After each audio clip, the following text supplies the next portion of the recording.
It's a food, fashion, and fun in the sun kind of summer on Twin Cities Live. Here's your hosts, Elizabeth Reese and Ben Lieber.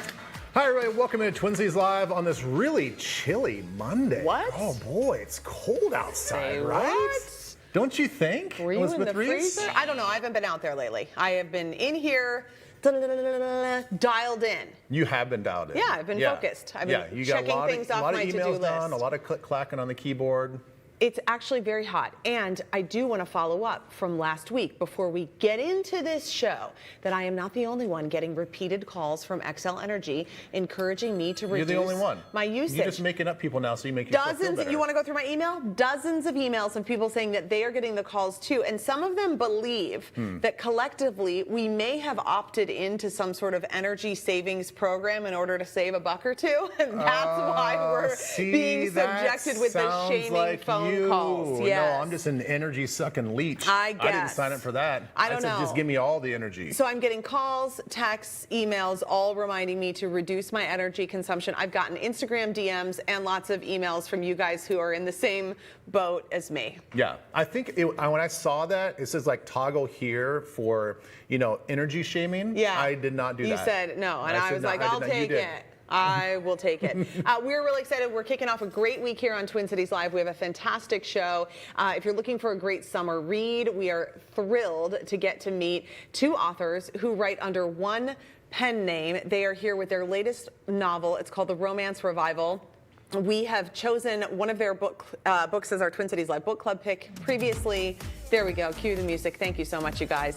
And we're excited to get to chat with them in person. Yeah. So, it's good summer reading time. I know. I mean, we do judge a book by its cover. It's a really cool cover. It's a good so cover. That's something I would pick up. I mean, maybe no. I mean, me personally, probably not. Okay. But anyway, it looks like a really cool book. If you saw it on a coffee table, If I saw it on a coffee, that's nice. a beautiful looking book. What's that I about? mean, I will probably read something about Navy SEALs. I'll maybe read this one later. Okay. We're also kicking off our 12 days of grilling, and today we're going to be out on the patio. Like I said, it is a little warm outside, but we're going to be making some pork. Now that is something that I can really applaud in the summertime. I love some good grilling recipes. We've got one of 12 today, and Kristen Haubrich is going to kick off our big Twin Cities Live In Your Town week with a visit to these guys. Hello, you handsome bison. Look at those guys. So, Although, wow. based on the last video that went viral like a week ago, maybe just keep your distance. No, you want to keep your distance for sure. But here's how you can visit the bison in the lower St. Croix River Valley. You can get up close and personal with these amazing animals. We're going to get to know a spot that has been on my list to go and visit. So I always love when Kristen visits places that we can get a little preview, and hopefully you'll get inspired to go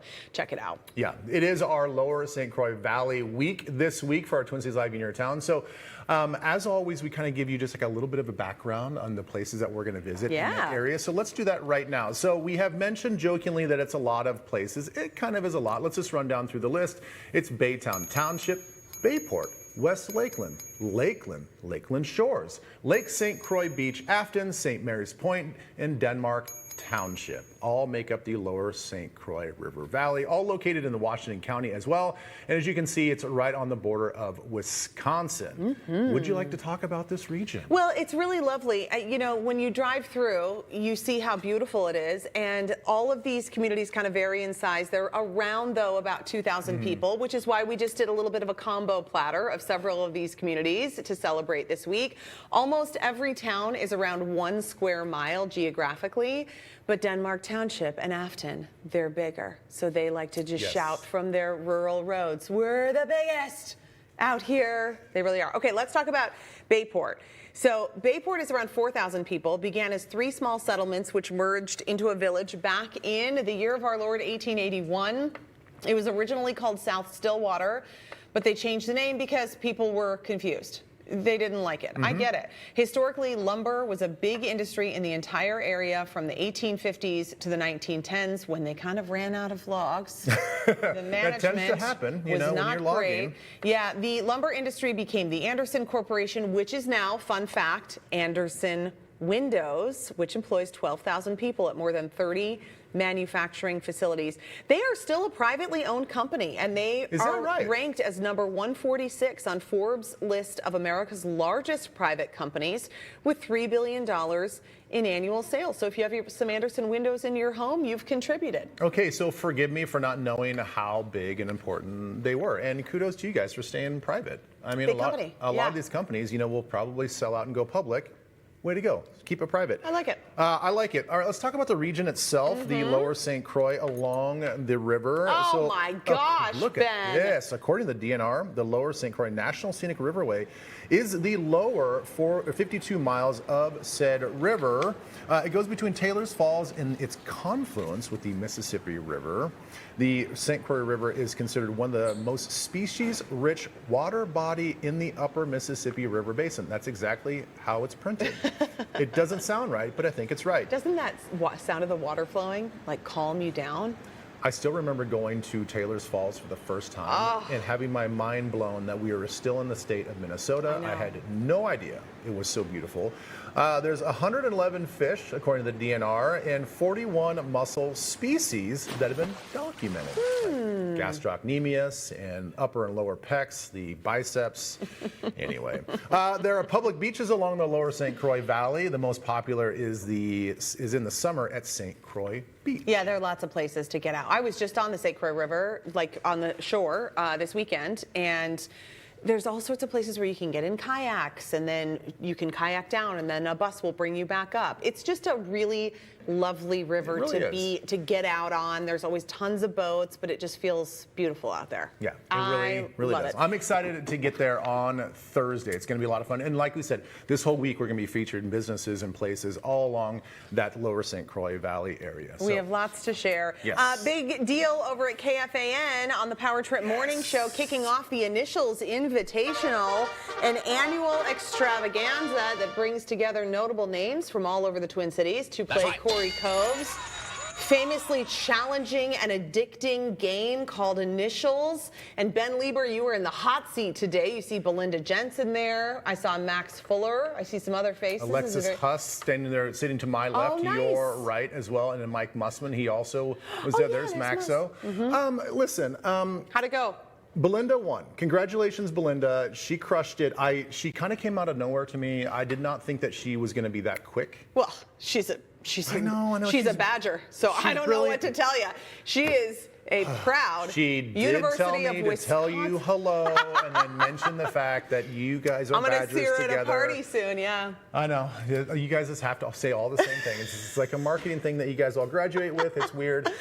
If you guys didn't know, the Initials game are really fun. They played a lot. So there's 12 items, and each item has 6 clues, and all the items share the same initials. Now, these things can be people, places, things, phrases. So you really have to just open your mind up, which is very difficult for me because Corey's changed the strategy of the game as in the last couple of years. My head is flooded with names.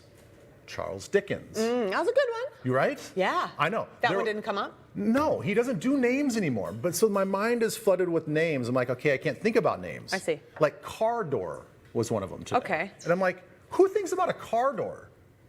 I mean, every day you use it. I know, but it's not. It's not a phrase or 2 words you think about together. It's a thing, though. Okay, so how did you do? And can we watch a little bit? I did okay. I Belinda got 3. won, but she got 4 out of 12. I got 3. That's really good, Ben. And I rallied towards the end. So here's just a snippet of my 3 guesses. Clue number 4. Starting in the year 2005, Ben Bailey was one for a television. Yep. Cab driver. That is cab driver. Ben Lieber closes strong. Boy, the deep sigh that you let out. What was that clue? What was that a reference to? Because I wouldn't have gotten that. A movie or something? No, it's the game show. Cash Cab. Cash Cab. I love that show. Which he's bringing back, I think. That's a great show. It's a great show, and I think Ben on his Instagram or social media said that he took a picture of the Cash Cab and said something like "bringing this baby back" or something. Okay, but I'm impressed with you because the show's called Cash Cab, and you thought of cab driver. I know. Because that can be the difficult leap. You can get like really stuck on one thing that you know is related to the clue clue, but then you can't get to the final answer. Yeah, so you've played this many times. You are gonna play again on Friday, but you get stuck in these things, and then you hear the answer, and you're like, oh, duh, I'm so stupid. But anyway, that's pretty much it for me. I may backdoor my way in because of a wild card situation, but congratulations, Belinda, and good luck to you on Friday. I'm already stressed out. So here's what I do. The whole time, whenever I commit to playing initials, I want to call in sick. I never want to call in sick to anything unless I'm really sick. Very rarely happens. I want to text Corey and be like, I'm so sorry, I'm throwing up. I'm very sick, I can't go, because I get so nervous. And then I also repeat this mantra on my way there. Open your mind and the answers will come. Yes. Anyway. Just write that down. Listen Friday morning. I think you did a great job, Ben. Okay, thank you. Before we go, I've got to talk to you about this raccoon that is taking over the social medias. Have you seen videos of Jimothy? What is that? The raccoon. That is not a raccoon. Well, he is a raccoon, and he has something called short spine syndrome. He is living in the Ballard neighborhood of Seattle, and he's becoming a total character, and people are falling in love with him all over the interweb. Residents say he's been roaming the neighborhood for years. The person who first posted the video on Instagram said he looked like a Jimothy, and the name has stuck. He's an internet sensation. Now, because humans are, not always the brightest bulbs, the Washington Department of Fish and Wildlife have had to tell people, don't approach him. He's perfectly healthy and he seems to be doing well. But people are now getting tattoos of Jimothy, and he is being celebrated as an icon of Seattle. I know that we're not supposed to poke fun or make fun of anything with disabilities. I want you to be very careful with what you do, because I don't want you to be canceled. I need you to show up. I have a hard time looking at Jimothy. No. I do. I don't think he's cute. I think he's kind of scary. Well, yeah, but I think he's kind of creepy. He's just doing his thing, though. No, I get it. He's raccooning. I get it. Listen. He's doing his best raccooning that he can. He doesn't know that he's an different. He doesn't have a mirror. No. He does. I get it. But if I saw that thing in my front yard, I'd be like, what in the HE double hockey sticks is that thing? Like, get that alien out of my yard. How are those trash pandas so cute, even though they're... Yeah, the normal ones are very cute. We have all sorts of fun facts about raccoons. Let's save these and try to get to them I'm later this week. so sorry. I was talking too much about the initials, and I'm so too. glad I don't have to see Jimothy anymore, because he's scary to me. Maybe you'll see him tomorrow, because we'll give you an update. Coming up next, the hottest club in town. Let's talk about it. We've got a bonus book club interview with the authors who are in town, who you are going to want to meet. Stick around to meet Christina Lauren.